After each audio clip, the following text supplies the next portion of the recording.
नमस्कार, news on India देख रहे हैं आप। मैं हूं आपके साथ कोमल गंगवार। खबरों में आगे बढ़ेंगे, बात करेंगे अहमदाबाद की, जहां नहीं दिख रहा भारत बंद का कोई भी असर। रोजाना की तरह खुली रही सभी दुकानें। भारत बंद को लेकर प्रशासन अलर्ट मोड पर रहा। वहीं सीएम विजय रूपानी ने कई कार्रवाई करने के निर्देश दिए थे। जो भी कानून का पालन नहीं करेगा उनके खिलाफ कार्रवाई करने के निर्देश दिए थे। साथ ही जबरदस्ती बंद कराने पर गिरफ्तार करने के भी निर्देश दिए गए थे। अहमदाबाद की तस्वीरें देख रहे हैं आप, जहां पुलिस सख्ती में दिख रही है। प्रशासन अलर्ट मोड पर रहा है, जहां भारत बंद का असर कुछ खास नहीं देखने को मिला। पिछले कई दिनों से किसान अपनी मांगों को लेकर आंदोलन पर बैठे हैं। आज भारत बंद का ऐलान किया है, पर आप देख सकते हो कि गुजरात के अहमदाबाद में इसकी कोई असर नहीं दिख रही है। पूरी तरह से APMC चालू है। चुस्त पुलिस बंदोबस्त यहाँ दिखाया गया है। और आपको एक बात वो भी बता दें कि कल पेट्रोल पंप एसोसिएशन, व्यापारी एसोसिएशन सब ने बोला था बंद के साथ नहीं जुड़ेंगे। और बहुत बड़ी बात ये है कि कल गुजरात सरकार के सीएम विजय रूपानी ने भी बताया था कोई भी ज़बरदस्ती बंद करने की कोशिश करेगा तो उसके ऊपर कायदेसर की कार्रवाई होगी। और आज सुबह से कई कांग्रेसी नेताओं को अपने निवास स्थान से गिरफ्तार किया गया है। यानी कहीं ना कहीं गुजरात सरकार बंद को फेल करने के लिए पूरी तरह से कामयाब हुई है। यानी अहमदाबाद में किसान आंदोलन की जो बंद रखा था, भारत बंद रखा था, वो पूरी तरह से फेल दिखाई दे रहा है। Jayesh Prajapati, news one India, Ahmedabad. उधर भारत बंद को लेकर कांग्रेस विधायक हिम्मत सिंह पटेल से हमारे संवाददाता जयेश प्रजापति ने खास बातचीत की है। इस दौरान हिम्मत सिंह पटेल ने क्या कुछ कहा, आइए सुनते हैं। गुजरात में किसानों के बंद के ऐलान को निष्फल बनाने के लिए गुजरात सरकार और गुजरात पुलिस ने कल से ही प्लानिंग शुरू कर दिया था। आज सुबह से ही कांग्रेस के कई बड़े नेता को नज़रकैद किया गया था। अहमदाबाद के विधायक हिम्मत सिंह पटेल को सुबह से नज़रकैद किया गया। आप जानते, उनसे ही जानते क्या हुआ था, किस तरह से नज़रकैद किया है। हिम्मत सिंह नमस्ते, किस तरह से नज़रकैद किया है? क्या आप कोई कार्यक्रम करने वाले थे? समग्र पूरे देश में, पूरे राष्ट्र में जिस तरह से किसानों के समर्थन में पूरी कांग्रेस पार्टी ने, जो किसानों ने जो बंद का ऐलान दिया है उसके समर्थन में कांग्रेस पार्टी थी। हमारे इस देश की लोकशाही के अंदर एक उच्च प्रणालिका रही है कि जो भी अपने हक अधिकारों के लिए अपनी बात सरकार के सामने रखे, उसके सामने आंदोलन करे या कोई बंद का ऐलान दे, तो गांधी जी के, पूज्य महात्मा गांधी जी के सिद्धांतों पर, गांधी जी जो भी नीतियां हैं, सिद्धांत हैं, ये शांत बंद का ऐलान था। ना कहीं ज़बरदस्ती थी, ना कहीं तोड़ फोड़ थी।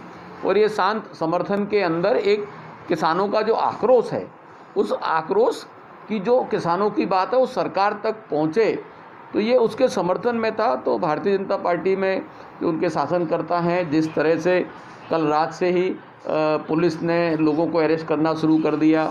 आज मुझे भी सुबह से यहाँ पूरी पुलिस फोर्स उतार दी, हाउस अरेस्ट किया है, घर पर पुलिस बिठाल दी है। तो ये इस तरह से प्रजातंत्र में, लोकतंत्र में सरमुख्तयारशाही करना, मैं मानता हूँ ये उचित नहीं है। हमेशा जो भी किसान हैं उनकी जो आवाज़ है वो इतने दिल्ली के अंदर इतनी ज़ोर से ठंडी भी पड़ रही है और उसमें वो लोग अपना घर बार और परिवार को छोड़कर अपने हक अधिकार की मांग कर रहे हैं। सरकार को उनकी बात सुननी चाहिए और उनके जो हक अधिकारों की सरकार को, जो भी है, सरकार को निर्णय करने चाहिए।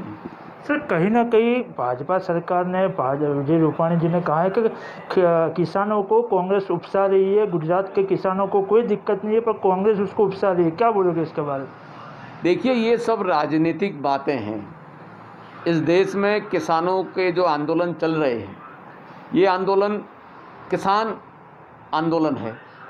उस आंदोलनों में जब किसान आंदोलन और उनका जो संगठन है वो पूरे देश में, पूरे राज्यों में हर किसान संगठनों ने उसको समर्थन दिया है। तो जब किसान संगठन आंदोलन कर रहा है, किसान आंदोलन कर रहा है, और कांग्रेस पार्टी भी एक राजनीतिक पार्टी है, तो उसको तो अपना जो भी निर्णय है वो समर्थन तो करना ही पड़ेगा। इसमें भारतीय जनता पार्टी को ये समझ में नहीं आ रहा है कि वो ऐसी बात करना उनके लिए उचित नहीं है। वो सब इधर उधर की बातें करें। इससे अच्छा उपाय यह है कि जो किसान नेता जो हैं, उनके जो भी प्रश्न हैं, उन प्रश्न को हल करने की कोशिश करें। तो ये थे अहमदाबाद के विधायक हिम्मत सिंह पटेल। उनका कहना था किसानों का या कांग्रेस की आवाज़ दबाएंगे तो अभी हम आगे विरोध जारी करेंगे और हमारी आवाज़ दबेगी नहीं। Jayesh Prajapati, news 1 India, Ahmedabad, Gujarat. तो कांग्रेस विधायक हिम्मत सिंह पटेल को सुन रहे थे आप। बढ़ेंगे अगली खबर की ओर। तो छत्तीसगढ़ में भारत बंद का असर, रायपुर में कांग्रेस ने किया हंगामा। जी हां, कांग्रेस ने रैली निकालकर बंद का समर्थन किया है। कांग्रेस प्रदेश अध्यक्ष मोहन मरकाम ने भी रैली निकाली है। किसानों ने खुले हुए दुकानों को बंद भी कराया है। तो छत्तीसगढ़ में भारत बंद का असर देखने को मिला, जहां कांग्रेस प्रदेश अध्यक्ष बढ़ चढ़ कर आ गया है। तो तस्वीरों में आप देख सकते हैं किस तरह से ये हम आपको रायपुर छत्तीसगढ़ की तस्वीरें दिखा रहे हैं। दुकानें बंद हैं, प्रदर्शन जारी है। किसानों ने यहां पर खुले हुए दुकानों को भी बंद करा दिया। हालांकि अगर हम बात करें बंद की, तो किसान संगठनों का कहना था कि जो हमारा साथ देगा हम उसका साथ लेंगे, अन्यथा हम किसी को फोर्स नहीं करेंगे। लेकिन यहां पर किसानों ने खुली हुई दुकानों को भी बंद कराया है। तो कांग्रेस प्रदेश अध्यक्ष मोहन मरकाम ने भी रैली निकाली। किसान खुली हुई दुकानों को भी बंद करवाते हुए नजर आए हैं। बड़ा असर देखने को मिला यहाँ पर। उधर छत्तीसगढ़ के कोरिया में अलग ही तस्वीर नजर आई, जहां हम आपको बताएं मजदूर दर दर भटकने पर मजबूर दिखे। 8 महीने से यहां पर मजदूरों को वेतन नहीं मिल रहा। कलेक्टर के आश्वासन के बाद भी उनको वेतन नहीं दिया गया। कलेक्टर ने खुद मामले की जानकारी लेने की बात कही। कलेक्टर ने कोर्ट वालों को भी दिया था आश्वासन। तो छत्तीसगढ़ में कोरिया का मामला, जहां मजदूरों को दर दर भटकना पड़ रहा है, उनको वेतन नहीं मिल रहा है। आश्वासन के बाद भी 8 महीने से उनको वेतन नहीं मिला। अभी लोगों ने शिकायत की है पटवारों ने कि उनको वेतन की कुछ प्रॉब्लम है। मैं अभी ऑफिस में जाके उसको देखता हूँ, अगर अलॉटमेंट की कोई कमी होगी तो शासन से बात करके जल्दी भुगतान करें। सर 6 महीने हो गए, अभी त्योहारों का समय है, इनको काफ़ी दिक्कत हो रही है। देखिए अलॉटमेंट का कुछ प्रॉब्लम था, उसके कारण नहीं हो पा रहा था। मैं अभी जाके इसमें शासन स्तर से बात करके इसका निराकरण करें। हम लोग को 6 से 7 माह तो हो गया, वेतन प्राप्त अभी तक नहीं हुआ है। हमने कितनों बार से ज्ञापन सौंपा और इस बार भी हमने आज ज्ञापन सौंपा है।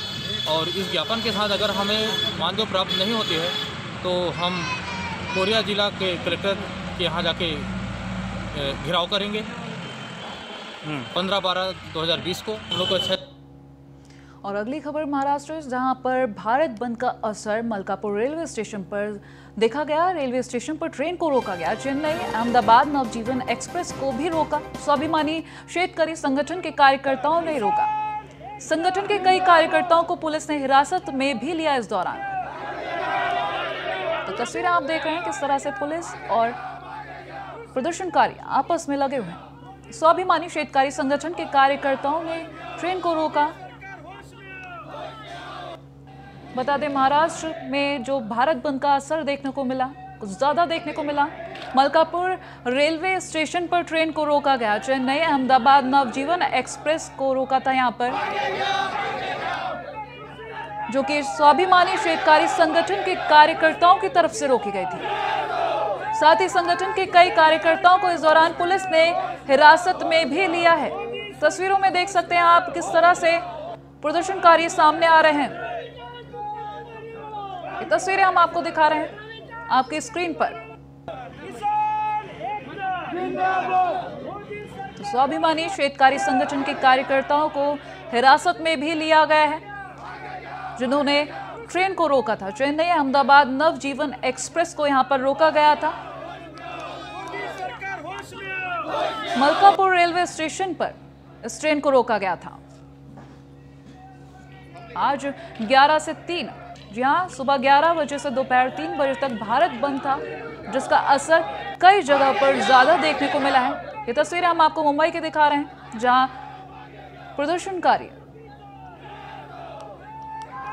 मलकापुर रेलवे स्टेशन पर ट्रेन को रोका गया था। इस ट्रेन का नाम चेन्नई अहमदाबाद नवजीवन एक्सप्रेस है, जिसको शेतकारी संगठन के कार्यकर्ताओं ने रोका था। इन कार्यकर्ताओं को हिरासत में भी लिया गया पुलिस की तरफ से।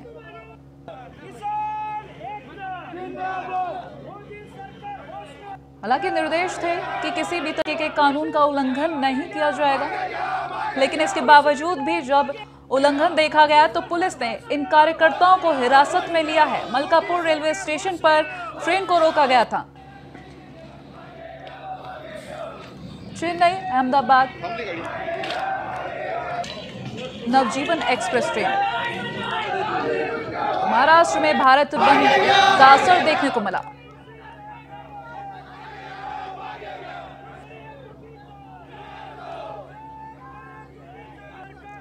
उधर भारत बंद को लेकर महाराष्ट्र में सत्ताधारी महाविकास गठबंधन में तालमेल की कमी नजर आ रही है। मराठवाड़ा क्षेत्र के उस्मानाबाद जिले में कांग्रेस राष्ट्रवादी कांग्रेस एक साथ बंद में शामिल होती तो दिखी, तो दूसरी तरफ शिवसेना इस बंद में कहीं नजर नहीं आई। शिवसेना के कार्यकर्ता लोकसभेमध्ये जो कायदा शेतकरी विरोधातला मंजूर केलेला आहे, ज्यामध्ये आधारभूत किमतीची कुठल्याही पद्धतीची तरतूद त्यात करण्यात आलेली नाही आहे, त्यासोबतच या ठिकाणी शेतकऱ्यांची जी पिळवणूक व्यापारी वर्गाकडून होत असते, ती पिळवणूक थांबवण्यासाठी कुठलीही त्यात तरतूद नाही आहे। कारण खाजगी माणूस जेव्हा एखादं पीक घेतो, सोयाबीनसारखे किंवा इतर पीक, त्याचा जेव्हा चेक दिला जातो, तो चेकसुद्धा वेळेवर वाटला जात नाही, त्यांना कुठलीच हमी राहिलेली नाही। ही पिळवणूक करण्याचं बंधन घालण्याचं काम कुठलंही या सरकारने केलेलं नाही आहे। आज शेतकरी पूर्ण देशामध्ये आंदोलन करतायत, ते आंदोलन चिरडण्याचे त्या मनस्थितीत आंदोलन हे चिरडण्यासाठी त्यांनी केवळ जे नाटक चालवलेलं आहे चर्चेचं, त्या नाटकामुळं शेतकरी थकतील आणि हे आंदोलन सोडून देतील असा त्या सरकारचा त्या ठिकाणचा विचार आहे, पण शेतकरी थकणार नाही आहेत। वहीं महाराष्ट्र में भारत बंद का कई पार्टियों ने समर्थन किया है। बीजेपी के अलावा सभी पार्टियों ने इस बंद का समर्थन किया। छत्रपति शिवाजी महाराज चौक पर विपक्षियों ने रास्ता रोका। इस दौरान कांग्रेस राष्ट्रवादी कांग्रेस शिवसेना ने किया सड़क जाम। बीजेपी के अलावा सभी पार्टियों ने इसका समर्थन किया है। तस्वीरों में देख सकते हैं आप महाराष्ट्र में किस तरीके से बंद का समर्थन किया गया। कई पार्टियों ने इस दौरान अपना अपना समर्थन दिया है। बीजेपी के अलावा सभी पार्टियों के कार्यकर्ता यहाँ नजर आए हैं।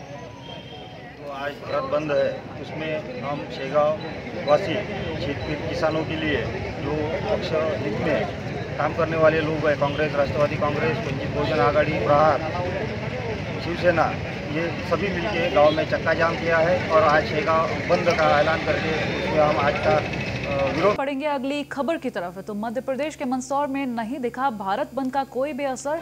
रोजाना की तरह खुल रहे थे बाजार, सब्जी मंडियां। भारत बंद का आह्वान का कमीशन एजेंट ने किया था समर्थन, तो भारत बंद का असर नहीं दिखा मध्य प्रदेश के मंदसौर में। हालांकि आह्वान किया गया था पूरी तरह से कि भारत बंद का असर यहां पर ज्यादा दिखे, लेकिन रोजाना की तरह बाजार और सब्जी मंडियां खुली रही हैं। इस भारत बंद का आह्वान कमीशन एजेंट की तरफ से किया गया था और साथ ही साथ एक बड़ा समर्थन कमीशन एजेंट की तरफ से मिला था। देख सकते हैं आप तस्वीरों में कि बाजार भी खुले हैं, सब्जी मंडियां भी खुली हैं।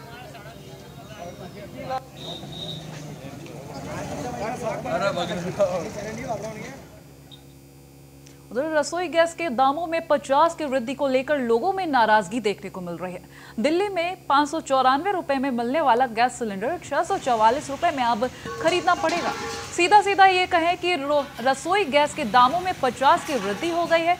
वहीं दिल्ली के जनकपुरी की जनता का क्या कहना है, जरा आप भी देखिए। घरेलू गैस रसोई के सिलेंडर पर 50 रुपये की बढ़ोतरी की गई है दामों में, जिसको लेकर लोगों में खासी नाराजगी है। इसी मुद्दे पर बात करने के लिए गोल्डी बेदी जी हमारे साथ हैं। गोल्डी बेदी जी, अपने परिचय के साथ अपनी बात रखिएगा, आपको किस बात को लेकर आपत्ति है? मेरा नाम गोल्डी बेदी है। मैं एक एनजीओ चलाता हूँ, मानव अधिकार फाउंडेशन, एसजीएस सोशल वर्क काम करता हूँ। समाज हित में बहुत काम किए हैं। मेरे को 50 रुपये ये जो घरेलू रोज़मर्रा की चीज़ें है गैस सिलेंडर, और आपको पता है कमर्शियल यूज़ भी होता है इसका, 50 रुपये बढ़ने से आर्थिक बोझ तो बढ़ेगा ही बढ़ेगा एक आम आदमी के ऊपर। दूसरा, जो लोग बाहर सर्वाइव करते हैं, खाना बाहर से मंगाते हैं, उनको खाने में पीने की चीज़ों पे महंगाई भी बढ़ेगी। सरकार से मैं इतना ही कहना चाहूँगा कि आज की डेट में सब लोग अवगत है अच्छी तरीके से आर्थिक स्थिति से।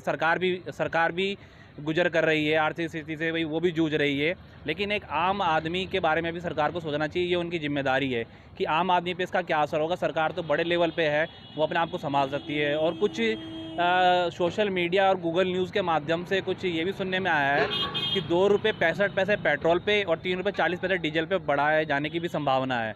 तो ये चीज़ें बढ़ेंगी तो महंगाई बढ़ेगी, और इस वक्त पर काम कम है लोगों के पास, कि रोज़गार कम है, सैलरी आधी हो गई है लोगों की, बिजनेस छूट गए हैं। तो मेरी सरकार से बहुत हृदय की गहराइयों से निवेदन है, एक अपील है कि कृपया इस पर ध्यान दें, महंगाई की तरफ महंगाई ना बढ़ाएं, उन चीज़ों को जो मदद की जा सकती जनता की वो की जाए। तो ये आप सुन रहे थे न्यूज़ 1 इंडिया के कैमरे पर कि किस तरह लोगों को आपत्ति है कि गैस रसोई के जो दाम बढ़ाए गए हैं उनको लेकर लोग खासे नाराज़ नज़र आ रहे हैं। न्यूज़ 1 इंडिया हमेशा उन मुद्दों के साथ खड़ा रहा है जो लोगों के साथ जुड़े हैं, आम आदमियों के साथ जुड़े हैं। उन मुद्दों को हम वरीयता से अपने दर्शकों तक पहुंचाते हैं और दिखाते हैं। और इसी कड़ी में आज हमने जो आपके सामने ये बात रखी है कि गैस के दाम बढ़ने से लोगों को आपत्ति है, और लोग इस बात को लेकर केंद्र सरकार से अपील भी कर रहे हैं कि केंद्र सरकार इस समय जो पैंडेमिक टाइम है ऐसे में दाम ना बढ़ाकर जनता को राहत दे। मैं गुलशन सैफी, न्यूज़ 1 इंडिया, दिल्ली। तो उधर कृषि कानून के खिलाफ किसानों का विरोध प्रदर्शन लगातार जारी है। कल वार्ता से पहले गृह मंत्री अमित शाह ने मोर्चा संभाला है। किसान आंदोलन को खत्म करने के लिए शाह ने ये मोर्चा संभाला। बता दें, गृह मंत्री अमित शाह से मुलाकात करेंगे कई किसान नेता। आज शाम 7 बजे गृह मंत्री अमित शाह से मिलेंगे किसान नेता। इस दौरान गृह मंत्री से भाजपा प्रवक्ता राकेश टिकैत भी करेंगे मुलाकात। तो डिपेंड करेगा आज की इस मुलाकात पर कि कल की वार्ता में किस तरीके का डिस्कशन होने वाला है।